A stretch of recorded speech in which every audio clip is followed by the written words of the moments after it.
So one of the first things you're going to be asked to do as you start out your UC application is to create an account. This makes it so that you can log into the UC application to make your edits throughout the month of November. Awesome. So by now you've probably set up at least a few accounts out there. So you know the basics, probably better than your parents do. So email, choose an email that you use, one that you check. I know some students will set up a free email through Gmail that's just for their college app. So there's one central place they can go to. It's a good idea that you're going to keep this email for the long term. So you're going to check it over the summer after you've chosen which university you're going to attend, because a lot of times we use that same email as we're sending you information about orientation and housing and important things to pay attention to. So it shouldn't be one that you're going to throw away, and it shouldn't be necessarily a high school email, because after you graduate, we're still going to want to contact you with important deadlines coming up. And then passwords, always fun. Try to make sure that you're picking one that's hard to crack, something that you're going to remember. If you need to write it down somewhere, that's a good idea. And a lot of universities will send you emails that sound really exciting. And I think that sets off a lot of spam filters. So we'll send you like really exciting sounding things for programs we have coming up or notifications to check your portal. So, you're gonna wanna check your spam folder just in case it's being a little bit extra vigilant and all of our emails are going to your spam filter. Okay, great. So as you get started with your UC application, you're going to be able to do this in any order you want to, which is really nice. If you're not feeling like entering a certain section, you don't have to, but your sidebar is going to look like this. So on your right-hand side, you can kind of see how you can jump around if you want to. A good place to start is going to be with your personal information and your contact info, since you kind of already know what that's going to be, and it does help kind of guide the rest of the application. Okay, so we start out with some easy questions. Your home address, which you probably know. We know that some people do move though. So later on in the process, we'll go ahead and share with you how you might be able to update your home address or contact information if that applies to you. Who lives with you at your permanent address? So go ahead and let us know if one of your guardians lives with you, two of them, or if you have a different housing situation going on. And then you might need to check with your parents or guardians on this one. We will ask what your total family income is for the year 2020. We know there have been a lot of financial changes in the last couple of years. We'll give you some more information on that later and how you can navigate the system. But you're going to go ahead and probably use your family's W-2s to enter an accurate number for this. And then it's going to ask you how many people were supported by this income. The nice thing about this page is that it also populates whether or not you are going to qualify for a fee waiver. And Jessica will share a slide on that a little bit later in the presentation. But this is a really important page to go ahead and fill out. Great. So as you're applying to all the UC campuses that you decide you want to apply to, keep in mind that you do have the option to choose up to 2 majors for each campus. And so it's going to look a little bit like this. And we understand coming in with limited knowledge about all of the options you have in college, it can be a little bit overwhelming. So we break ours down into colleges. And this is not the other confusing college thing that we have that we're going to talk about way later this week. We do have a workshop coming up on how to rank the colleges. But honestly, if this were me and I was feeling a little overwhelmed, I probably would open all of these tabs just to kind of see what's going on. There might be some majors in there that you haven't heard about before that you want to do a little bit of research on before you apply. But basically, this is the page that you can open up and choose the majors you'd like to apply to. You have a first choice and a second choice major. So on the right, you can kind of see how it looks as you open it up. And you can go ahead and click the button for major for your first choice and alternate major for your backup major. We do have a workshop coming up later this week that we'll give you some info about at the end of our presentation for ranking the UC San Diego colleges. So our university is really large. We have over 31,000 undergraduate students. And in a lot of ways, that's super exciting. It means Division I sports and awesome research opportunities and a whole lot of friends that you're going to meet. But we know it can also be overwhelming. 30,000 students, 31,000 students, a lot bigger than your high school. So we do have smaller neighborhoods on campuses called colleges. And you have the chance to use those little arrow buttons on the side to rank them any way you choose. And I've talked to a lot of alumni over the year who've confessed that they didn't know what this page was and they just hit next to go on to the next thing. This is going to be your community for the next 4 years, so pay a little attention to that, move your things around, come to our workshop later this week, check out our website, you've got a lot of good resources out there. So the high school you attended, we're going to go ahead. I know we have a lot of international students today. We have some out-of-state students. So this is going to be really helpful for you to learn how to enter. So this really tries to narrow it down for you by asking where you went to high school first, because we know if it's Washington High School, there's a lot of Washington high schools in the United States and in the world. So by telling us what state you're in, if you're outside California but in the US, if you're outside the US, that's going to narrow down the options for you until you ultimately select the one that you attend. So you see on the example here, there's more than one high school in the US by this name. So that student is able to choose the correct high school and hit select on there. So once you've done that, you have the opportunity to enter each of your classes.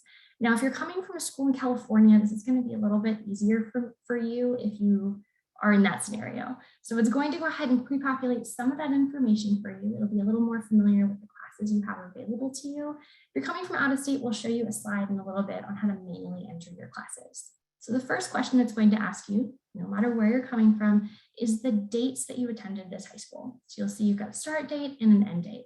If you're in a situation where you attended more than one high school, you're just going to enter multiple schools, and that's totally fine. One quick note, I know sometimes students get a little bit confused about what to do senior year since you're not really done yet and you're picking a future date. That's okay, we totally expect that. So for your end date, check with your high school counselor if you can figure out your high school graduation date or the last day of classes. Either of those is fine. If you don't know it, you can go ahead and just give us a date in May or June that's going to be the end of your school year. Okay, so this is what it's going to look like. You'll have each grade that you're going to enter your classes for, starting in 9th grade. And you can see on the right-hand side, we have all the honors codes based on the high school. And that'll give us some more information about the kinds of classes you were in. So if you were in an AP class, like the one that we've chosen on the right-hand side, you can let us know and it'll give you all the options for that. So it's really just kind of a pick and choose. You're going to choose your class. You're going to choose what level you were at. It will show on the right-hand side the honors type if that's applicable. And then because earlier on you told us about how your grading system works, if you were on a semester or quarter or trimester or something totally different, you'll have the options to enter grade 1, grade 2, or it'll look a little bit different depending on your unique situation. Now, if you're doing this manually, I promise it's not too bad. It's just a little bit of typing. So you're going to go ahead and tell us, you know what, I don't see my courses. I'm going to need to do this manually. And it's going to give you a little drop down so you can choose your subject area. So just like the A through G courses, you can go ahead and enter your history class, your language other than English, your visual performing arts. So enter that, and then you'll put your course name, honors type if applicable, and your grades. So a lot of students contact us, especially out of state or international students, who are really concerned that they're going to choose the wrong course category area and that we won't understand. It is okay. Each application, each first year application at our university does receive 2 reads from people who know what they're doing. So we're going to figure things out. Try to be exact, but don't stress out too much. And we will have contact information for you at the end on how you can get in touch with us or the UC Center if you do need an extra pair of eyes on things. Course name. Again, try to match this to your transcript just so that we know what you're talking about. I know sometimes courses have different names that it's not always English 11, sometimes it's something super specific. And then honors type, if you're coming from out of state or internationally, know that we do recognize AP and IB courses from those outside of California situations, but we don't recognize honors. So we'll show you a tab in a few slides for additional comments where you can give us more info about that. But for this, we're going to want you to reserve the honors type for a college class that's a true at a university college class or AP or IB. College courses taken in high school. Again, you're going to go ahead and narrow it down for us. We know that some students do take advantage of the California community colleges. So if that applies to you, you're going to click that little in California and you'll do a search for it. If it's outside, that's great too. And we do want to see everything. Even if you don't think it's going to transfer, we love the effort. We want to know more about it. So don't feel like you can't report things. We actually prefer that you do. additional academic comments. So if your school changed the way they do grading during everything COVID related, this is a great place to put this. If you change schools, if there was something bigger that was interfering with your academics during the last couple of years, during high school at all, if you were living in a car, if you changed schools, if you had something unique happen to you, if you're a professional athlete or an actor and you need to be doing those things during the day and you're independently working with a tutor during the night, if anything is kind of, we need a little bit more insight in that, that is what this page is for. So it's not for you to share with us that you had the hardest grader at your school. This is for you to give us some info that we really need that otherwise we wouldn't know from the rest of your application. So I'm going to go ahead and hand it over to my colleague, Jessica. She'll continue on the rest of the presentation. Hi, everyone. I hope you're having a good evening. Vanessa, thank you so much for walking us through multiple parts of the application and getting us started. There's a lot to go over, and we are going to have an opportunity for Q&A at the end, so hang in there with us. So what I'm going to go over is some of my personal favorite parts of the application are information about activities and awards, your personal insight questions, things that you're probably really excited to get started. But first, I do want to share about standardized test scores. So UC San Diego will not consider SAT or ACT test scores as a factor in admissions decisions through fall 2024. So hopefully that is super clear for everybody. They're not going to be considered in the admission decision process. But if you might need to show English proficiency, that still might be required for our international student population. You can learn a little bit more by visiting admissions.ucsd.edu/international to learn more about that. So now we're going to go over some of our activities and awards section information. And I know that you've been contributing to multiple things in your high school and outside your high school. And now it is an opportunity to show them off and provide some context about what you've been doing in your academic environments. So there are activities and awards section. You'll see here, there's a screenshot from the application on the page, but there are several parts to this section. There's actually 6 categories. So this is just a screenshot from a partial part of one of them. But you're going to choose experiences that have meaning to you. They illustrate your interests and they might demonstrate leadership as well. So there's a few parts to this section. There's other coursework. So you're going to have an opportunity in this part of the application to put in academic courses that don't fit in other A through G categories. So maybe they're not a history, science, English, math, lab science, language other than English, or visual performing arts. You can put them here. So maybe leadership courses, religion courses, things like that could be other coursework that you might add. You're also going to be able to add educational preparation programs. And these can be things that you did like AVID, Upward Bound, Gear Up. There is going to be a list of common programs that will appear in the drop-down menu. But if you don't see it, you can manually enter it. So if you don't see the educational prep program you participated in, just manually enter it. You're also going to have an opportunity to maybe provide information about community service that you've participated in. And it's great to see, consistent participation over time.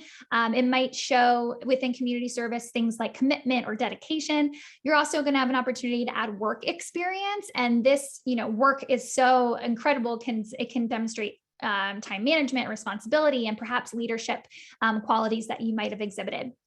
There's also that honors and awards, and you can list, things that are significant in nature, if there's countywide, statewide, or national things that you'd like to provide. But if you also have school-based awards, that's great too. I would just make sure that you describe them and give context to where you were in relation to the rest of your school for that academic award. Because even things like perfect attendance, they can be insightful in that application review process. You're also going to add things like extracurricular activities, and that might show, continued participation over time, passion, commitment, and also sometimes leadership.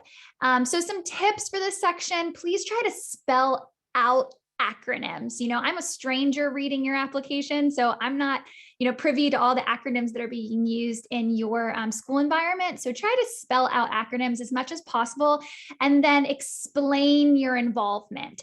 So you'll have an opportunity to explain involvement in your application. So I wouldn't recommend just, listing activities, but also providing that context about the level of involvement that you had. There might be a variety of things that you do in your school or your community, that you volunteer, that you work. And I just want you to put your best foot forward thinking about these things. Do you care for siblings? Are you someone who translates for your family members? Do you care for one of your elders, like a grandparent? Or did you just really have a large commitment to doing homework and research, and you participated in those things? Maybe you play guitar, maybe you have an Etsy shop, maybe you really love baking. There's just so many activities and awards that you might consider. Just make sure you describe the role, your responsibilities, and your accomplishments instead of describing the activity yourself. So we really want to hear more about how you participated in what you did. So the next part of the application we're going to talk about a little bit is the scholarships part of the application. And this is a screenshot from what you might see. So all the UC campuses offer scholarships for students to meet and their specific criteria. So you'll have an opportunity to select.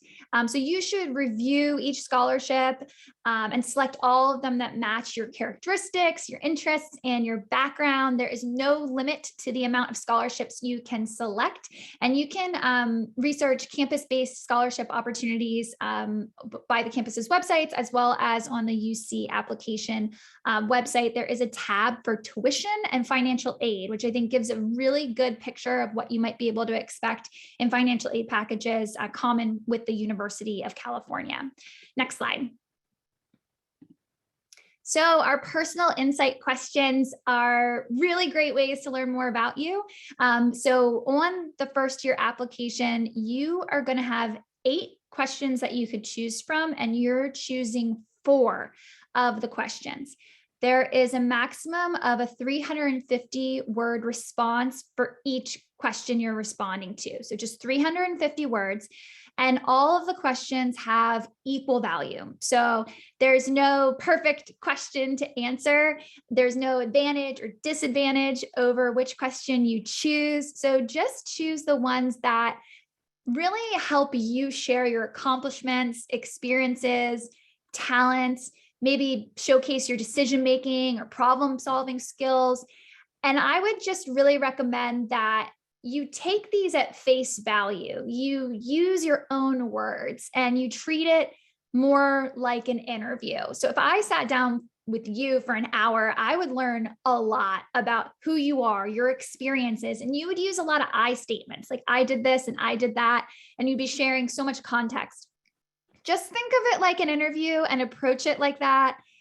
Take the questions at face value. When we ask, about making your school or community a better place, it's really just all we're asking. So when you write about yourself, it is great. And if you are focusing on another individual, or you're spending a lot of words, maybe quoting a famous celebrity, those things can be nice, but at the end of the day, just make sure that the majority of your 350 words is focused on you for your response. And that's how we can learn the most about you. Next slide. Additional comments. So earlier, Vanessa talked about an additional comments box that you can provide academic context comments after you enter all of your grades in.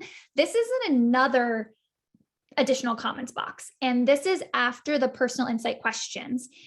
So you'll have another opportunity where you can explain situations, circumstances, or experiences that don't appear anywhere else in the application or weren't fully explained anywhere else on the application. So it's not a place to put an additional personal insight question. We don't want you to copy paste an additional personal insight question or copy paste a part of a resume, but it is nice, a truly nice place where you can put additional anything you haven't been able to share anywhere else. For example, I was meeting with a student last year, and she had given us so much context about herself and her circumstances and had written, personal insight questions, but she hadn't mentioned anywhere else in the application that her mother had been sick for all of her sophomore year, and she had become a caretaker in her family. might be something that you didn't mention it anywhere else on the application. It's another spot. It's also a place where you could put COVID-19 impact statements if there was something that severely impacted you during the pandemic. So the additional comments boxes, they're not required after you put in your grades or after you answer your personal insight questions. It's not required, but it does give a lot of rich information to the reader. So if you do think of something that you haven't talked about anywhere else on the application, I would highly encourage you to place it there. Next slide.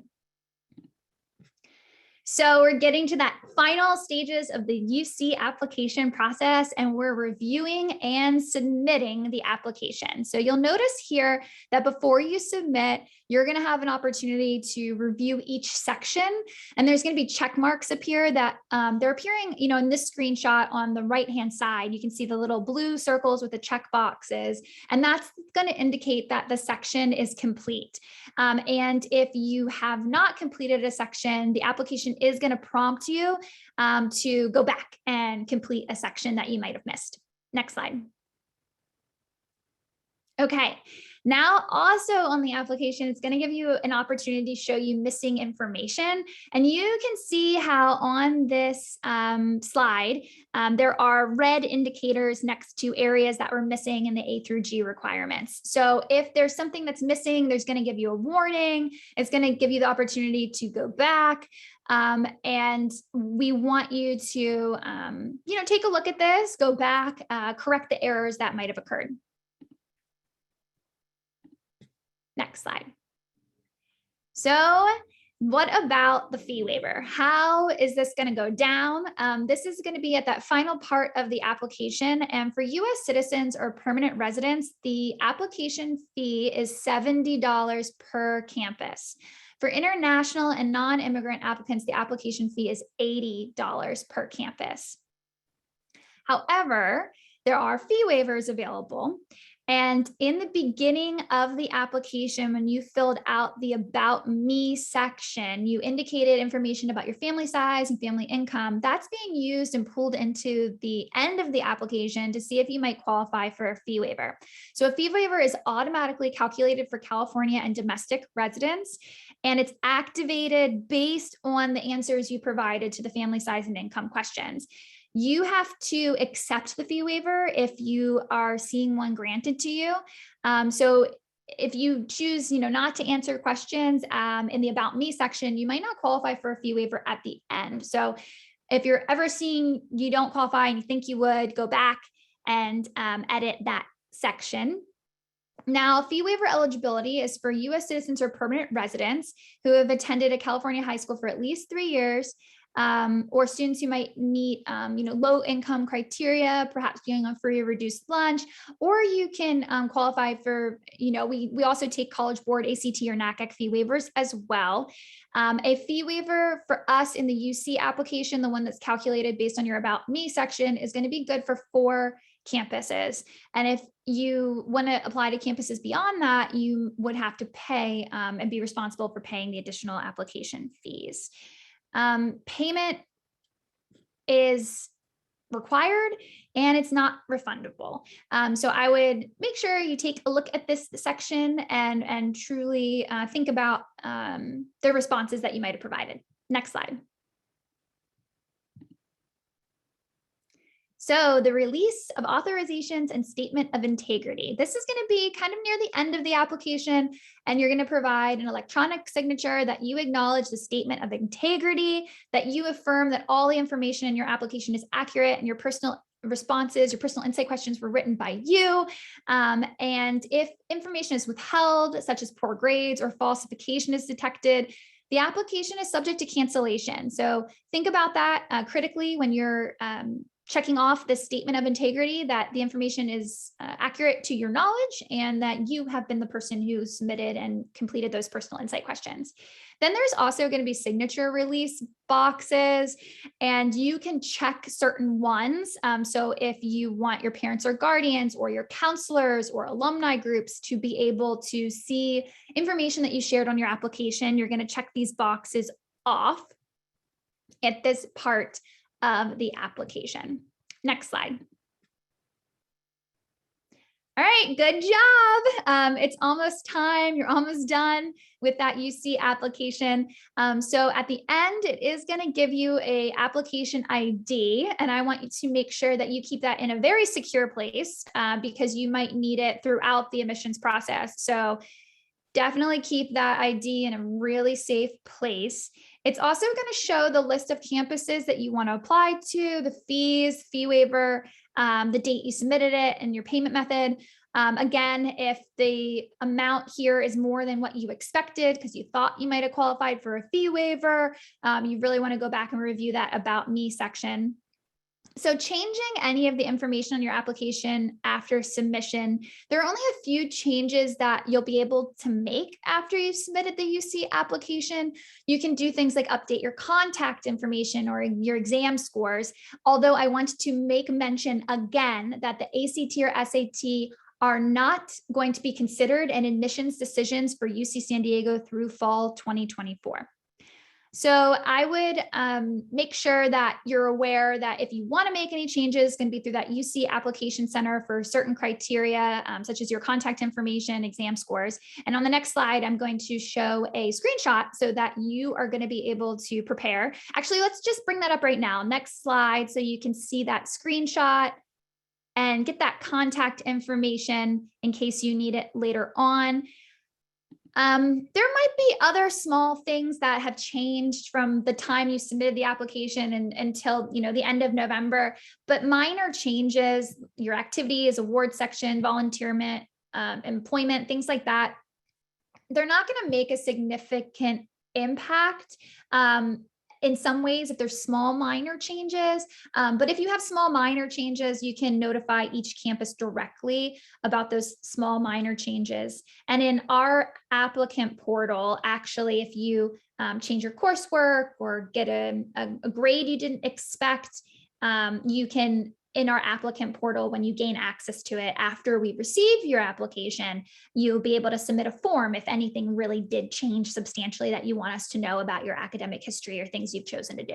So hopefully you've had enough time to take a screenshot of that UC application information that's here on the screen so you can get help from them in the event that you're looking to make changes after you submit the application. Thank you all. I know that we're going to break into some Q&A now, and yeah.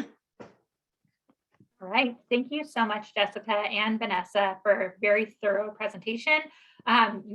You've covered so much information today, and we've answered a lot of questions so far in the Q&A, but we'd like to kind of throw some questions to Vanessa and Jessica to see if we could answer some of these. So I tried to look through and see some common questions that are coming up. And so one of the questions was pertaining to SAT and ACT scores. And we know that even if a student submits an SAT or ACT score on the application, we're not going to consider them as we review their application. But it's possible to be used for placement tests or placement scores later on. So Vanessa, could you talk about if a student doesn't send SAT or ACT scores, are there additional opportunities for placement tests later on for students to take those to place into courses at UC San Diego? Yes, definitely. Thank you, Lindsay. So yes, you'll have a ton of opportunities to make sure that you are placed in the correct class. We're talking specifically about English and math, which are two really core subjects at UC San Diego. So there are a whole list of things. If you do want to see what we advise, we have a document meant for counselors, but you can enjoy it. It's like 64 pages of really small type. It's called the UC Quick Reference for Counselors. It's publicly available online, and that will show you, I believe it's page 57, but I could be wrong. It has all of the possible options for you to pass out into a level that you feel is more appropriate. So other options do include a couple different placement exams that we coordinate over the summer. So it's after you've decided we're the place for you, but before you come for orientation. We do have exams available for both your writing options and for your math options.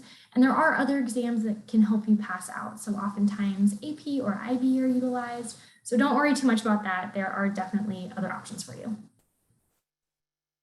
Thanks, Vanessa. So Jessica, one of the questions we've gotten is about the additional comment section that you talked about. could you talk about, is it okay to leave that section blank? Do you have to put something in it? Is it a good opportunity to explain maybe a certain grade you want to talk about? So there were multiple questions that came in about that. Yeah, the additional comments boxes, they're not required. So you don't have to use them, but there are the two opportunities. One that appears after you enter all of your grades and courses.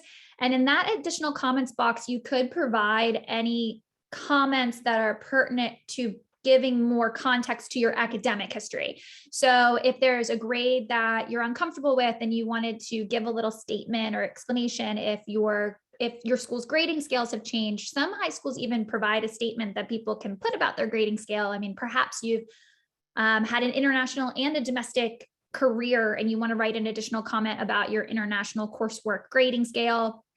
I've also had people utilize it.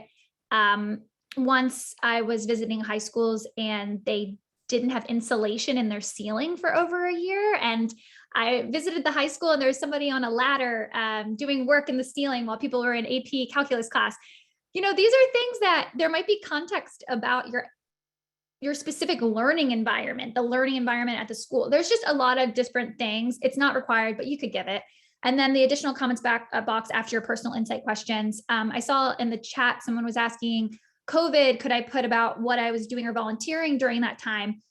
There might be some other places on the app that you provide that information. But again, like I said during the presentation, you can use that additional comments box after your PIQs to share anything that wasn't present anywhere else on the application. Again, don't just copy paste another PIQ, but these are nice places where you can give context, you can give the reader information about your life. So just try to provide us with as much context as possible so that, I always tell students that we're strangers. I've never met you before. So when you're putting that information out there, try to provide as much context as possible. So Vanessa, there's been a few questions about how to fill out like the activities section. And so with activities and awards, is it okay if you don't use full sentences, or like what are kind of some of the instructions there for applicants? Good question. So one of my favorite examples to bring up when I talk about the right way to answer in that little magical nondescript box is to brag about yourself, to use it as an opportunity to share more about yourself, not necessarily the activity you're mentioning. So a few years ago, I got an application from a student who was really into soccer, and in that box, they chose to describe the game of soccer, which is pretty well known. So they wrote out that it's a game that you play with a black and white ball and you can't use your hands, which again, like most people know that, but you could use it instead to tell us about how you joined as a freshman and you started out as a bench warmer, and by your junior year, you were co-captain. You can tell us about how many assists you had, how many goals you scored, standout award you had gotten, something meaningful that you did for team morale. Those are awesome things that we want to know about that you can sneak in there, and that's really what we prefer. So like Jessica mentioned, if it's something obscure, if it's something unique to your community or your high school, there's abbreviations. Yes, please tell us what you did. We're the Triton. So if someone said the Triton Club, I don't know what that is. Do you feed the homeless on the weekends? Are you tutoring youth? Are you swimming underwater with Tritons? I don't know. So if there's something like that, please, yes, tell us what you're doing. But if it's something widely known, give us that chance to learn more about you. Lindsay mentioned that people are asking, should you do that in full sentences? Should you do that in a shorthand way? Ultimately, make sure we can understand it. So it's okay. I know some students approach it more with like a bullet journaling style. As long as it's making sense to us, as long as it's obvious, not totally abbreviated in like text language and you substituted with you, the letter. Yeah, we can as long as we can read it and understand it. I think it's a little easier to read as full sentences, but that's just me. Just make sure it's coherent. Vanessa. All right, Jessica, the next question is kind of fun because I think a lot of students probably relate to this. So they said, I'm suffering from the typical I feel boring as a college applicant syndrome, where I feel as if my extracurriculars, leadership examples, etc., are lacking and I don't have anything remarkable to write about. Do you have any tips for this? Like what do you look for on college applications? Yeah, this is a great question. I do feel like meeting with students in the high school environment a lot. Because Vanessa and I do high school visits, virtually, and we meet with people one-on-one. And I talk to a lot of people who don't feel exceptional. I think that we should do away with even thinking about who, like, comparisons and who's exceptional and who's not exceptional, because everything about you is personal to you. All of the experiences you've had are in your own life. And so you can't compare someone's experiences. You can't say that one person's struggle is harder than another person's struggle, or one person's successes are better than another person's successes. And we read in the school context of your application too. So we're looking at you in your school's environment and the courses that might have been available to you, the rigor that you were taking. And so just don't feel that way. I think just take a step back to realize that, everyone is their own person and has their own personal experiences, and don't do a comparison game. Just focus on yourself and feel good about the things that you've done. If you, at the end of the day, just feel good about the things that you've done, I think that's going to come through more in the application than anything else. So we got several questions about letters of recommendation, and just, do any of the UCs accept them? Is there a place where I can submit the information? How can I give you my letters of recommendation? Because we know students apply broadly and there are many schools that will take them. So could you talk about that? Sure. So last year we received over 118,000 applications for first years, and that's a lot. We do not take letters of recommendation. None of the UCs take letters of recommendation because we get that plethora of numbers. We want to spend our time reading the application. So please don't send them to us. It's just going to slow us down. Don't read them. Occasionally, UC Berkeley does request a little bit more information, but as a wide rule, the UCs are not accepting letters of recommendation. Okay, so this is a very common question, Jessica. If you apply to, say, 5 campuses, 6 campuses, do each UC review them separately, or is it possible to get accepted to multiple UCs, or do you share admissions decisions? What does that look like? We do not share admissions decisions. I have lots of friends at the other UCs. I don't call them to say, hey, what you doing? Did you see Timothy's application? We do not do that. So each campus does their individual review process. And yeah, you might be admitted to multiple campuses and then have to make some tough decisions. So no, we're not sharing information or calling each other up or anything like that. Individual review at each campus. All right, Vanessa, do you have a pet peeve that you frequently find in applications? I have a lot of pet peeves. Okay, so I'm going to give you one pet peeve, and I'm going to give you one application related pet peeve. So earlier we talked about how you're going to enter your coursework, and a lot of students in their senior year assume that because they don't have grades yet, that they just shouldn't fill out their senior year in their academics, but we still need to know about that. So the UCs are super big with making sure you have your A through G courses completed. And that means that we need to see your senior year courses that you have in progress and the ones you have planned. So please do fill out that section. It's a really big oversight. We can't admit you without knowing what you're doing your senior year. So please avoid that.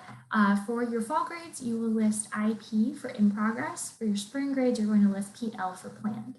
When it comes to the personal insight questions, I think one of my big pet peeves, Jessica already mentioned, people who are using like quotes or song lyrics for their PIQs instead of telling us what they think or the experiences that they have been through. We read thousands of applications each year, and to me, the PIQs are super important in getting a good impression of who you are and what awesome things you would bring to our campus. So we don't need you to quote George Washington or Britney Spears. We want to know about you. So please do take your time with that. Part of that means if you're writing a generic personal statement for all of the universities that you're applying to, it's not usually a good idea to try to take that piece and edit it down to 350 words. You lose a lot in that. It's a really good idea to start fresh with the UC PIQs. Can I share my pet peeve? My pet peeve is when you're writing a personal insight question and you read the sentence where the student gives just this glimpse into this experience, or just this glimpse into, working with a faculty member, and then doesn't write anything else about it. And I'm left thinking to myself, I want to know more. So I think when you're writing those personal insight questions, just as Vanessa was sharing, focus on yourself and your experiences. When you use a lot of words to like fluff it up a little bit, it's like, oh, but I want to hear more about that. So you all have such cool experiences, or life is taking you in different directions. So focus on yourself. Great advice. And Jessica, maybe you can talk a little bit more, like continue on this PIQ thing. Everyone hears a lot, like you shouldn't repeat activities that you've already talked about in the application, but is it okay to talk about an activity in the PIQs that you've already reported on the application, and how should you do that so that it's a good use of the space? Yeah, I think that what you just said at the end, the good use of the space. I mean, you only have so much things you can provide on the app. You've only got so much space. You've got the awards and activities, you've got your PIQs, you've got your additional comments. So we want to utilize the most space possible. So if you're talking about something in one space and then maybe just like kind of regurgitating it in another space, kind of think about how you can use the space more appropriately to mention your activity. But then if it's really is something that you were dedicated to, it was insightful, it was impactful, and it helps you, answer one of the PIQs thoughtfully, I don't think it's bad to, share what you truly need to get across. So it might appear in different places, but also just try to make sure you're utilizing the space appropriately in that. I hope that helps a little bit. So Vanessa, next question, I was hoping you could talk about if a student chooses undeclared or undecided as a major because maybe they don't know what they want to study yet, can that have an impact on their admission to UC San Diego? No, not for us. We admit by student, not by major. And for all applicants, it's a good thing to know that our Career Center is absolutely fantastic. If you don't know what to do next, whether you enter as a major or not, they provide resources for all of our students across all of our majors with career planning and getting ready for that next step.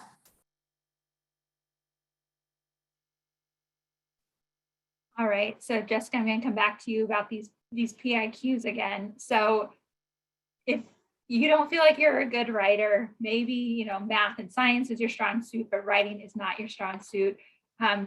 Will you be disadvantaged if you don't write like a really compelling, exciting story, but you're more focused on the facts in those 350 words? No, I don't feel like there's any disadvantages in how when you're answering a PIQ, just make sure it's genuine to yourself. If this is how you would write and talk, you're going to be able to share your personal experiences in a way that are authentic, and we just get to learn more about you. If you are struggling to write something creative and have a hook and engage the reader, well, then you're probably taking 200 out of 350 words and not talking about yourself. So I would kind of take a step back, and when you're writing the PIQs, try to just be yourself. And if you're struggling because you're like, I don't have a hook, honestly, that might mean that you're talking more about yourself, which is what we hope to get out of them. So just treat it like an interview and talk about yourself and your experiences. I saw another one come in is, can you get too egotistical in your PIQ? Probably not. You need to talk about yourself. So if that's egotistical, I guess, because you're talking about yourself, but I mean, we need to know about you. This is the purpose of the PIQ. It's an interview for the UC system. So don't feel embarrassed that you're only talking about yourself, because that's what we want out of them. All right, Vanessa, we often go into high schools for our visits and we talk about applying broadly in the UC system. Could you talk about why should students apply to multiple UC schools, or is there an advantage to doing that? Yeah, sure. So I think it's just a good life option to make sure that you're not putting all your eggs in one basket. It's a good idea to look broadly because there's a lot of different options, not only in the UC system, but just nationwide. Who you are today on November 1st through your senior year, maybe in the next 3 or 4 months, you're going to discover something about yourself that you didn't know. So maybe that means that you want to go a little further away for school, or you want to be in a certain type of environment. Maybe you're going to be exposed to a different major you don't know about yet. And then you're in a situation in the spring, as you've gotten all your acceptance letters, of deciding if there's something you can work around within that situation. I think a great thing about the UCs in general is that we do all tend to offer over 100 majors. We have the ability to do research at our campuses. So there are good opportunities there.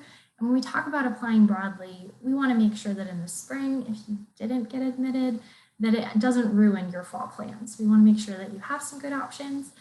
Know that, if it doesn't work out this time, we have some great transfer options as well with the community colleges in California. We do get transfer students from outside the state of California as well. So it's never a totally closed door, but we want to avoid disappointment as much as we can. And we want to give you multiple options. So it's a really good idea.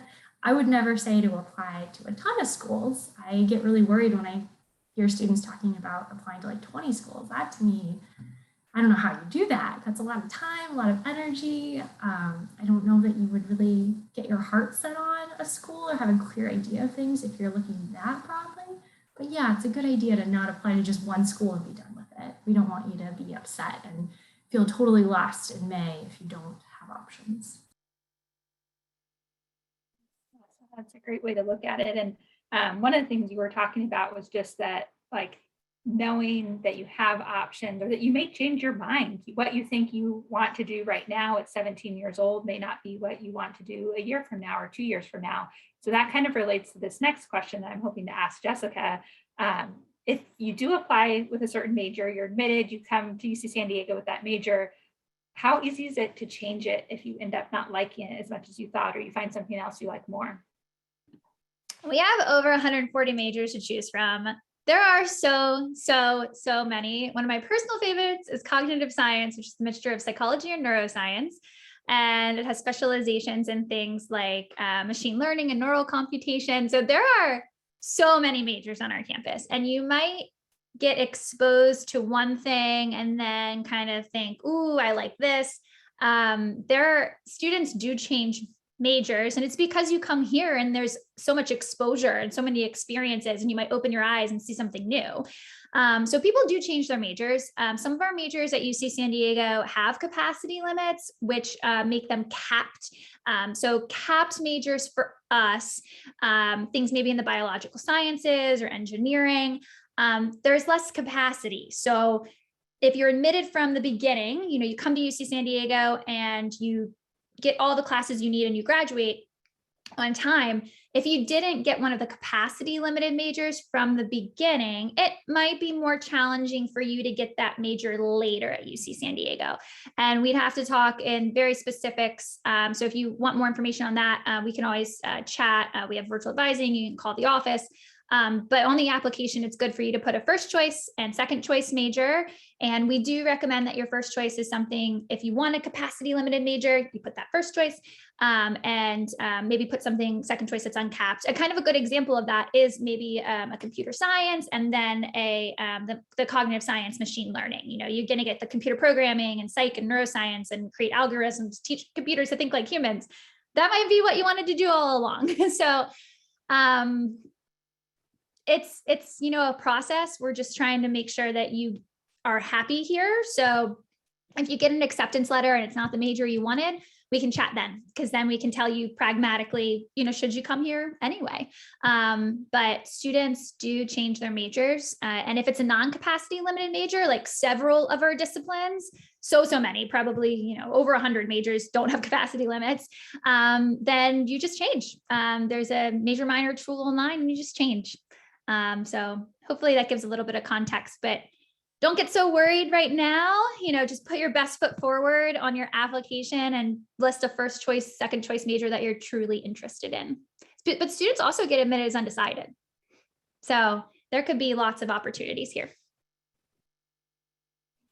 All right, so we do know we had a number of students join us from abroad today, so from outside the United States. And so one of the questions we had was about reporting exactly as your transcript or as your school, if your language is not English. So should you be translating into English, like the course titles and your activities from your school, or just report them exactly as they show up on your transcript? Good question. You can translate it if it's an easy translate. So if it's your 10th grade English, you can go ahead and write 10th grade English. You don't need to write it in your home language. So if it's something easy for us to understand, that's great. That's another great use of the additional comments box for academics as well. So if you want to give us a little primer in there and let us know, hey, in my country, this is what this class is called, and I've listed it here for you. I did a slight translation. We know that eventually we're going to get your transcripts if you decide that we're the place for you. We do have really awesome admissions officers who specialize in international grading and they understand things. So we won't be totally lost, but try to do us a favor if you are going to translate it and just make sure it's a good basic translation. So if it's like, gosh, for your English class, if it's like British literature of the 18th century, maybe you don't need to translate out every word. Maybe you can just go ahead and let us know. This is my designated 11th grade English course. All right, so I think we just have time for one more question. I would like each of you to answer it if possible. So the question is, what is your biggest tip or advice for having a strong application? Vanessa, you want to go first? Oh, go ahead, Jessica. Okay. My biggest tip for having a strong application is take a step back, I think. So, fill it out, but then give yourself a few days, take a step back. If new things have come to you, you can, write them out, create maybe lists or use Google Docs, and just, I think also it can be really nice to talk to your peers or friends about how are you going to put this on there? Just like talk to each other and brainstorm and just try to have a light feeling about it and put your best foot forward would be my best tip. I mean, just share who you are, and that will be the most impactful. There's no hack to this. There's no best tip. You need to just put your best foot forward and share as much information and context as you can about your life experiences. It would be, as you're doing your final edits on your PIQs, go ahead and go to your room and read it out loud to yourself and make sure that it flows the way you want it to. Thank you both so much for answering all of these questions that have come up throughout today. You've been so helpful and answered to so many questions. So we've also had a number of our staff in the background answering questions that have come up throughout the Q&A. So thank you for all of you for supporting the process today. So we do have UC San Diego's contact information available here on the screen. So I encourage you to take a screenshot of this if you'd like to record it for later reference. You can email our office at admissionsreply@ucsd.edu. And you can also explore our website at admissions.ucsd.edu. You heard Jessica mention virtual advising and other things. All of that information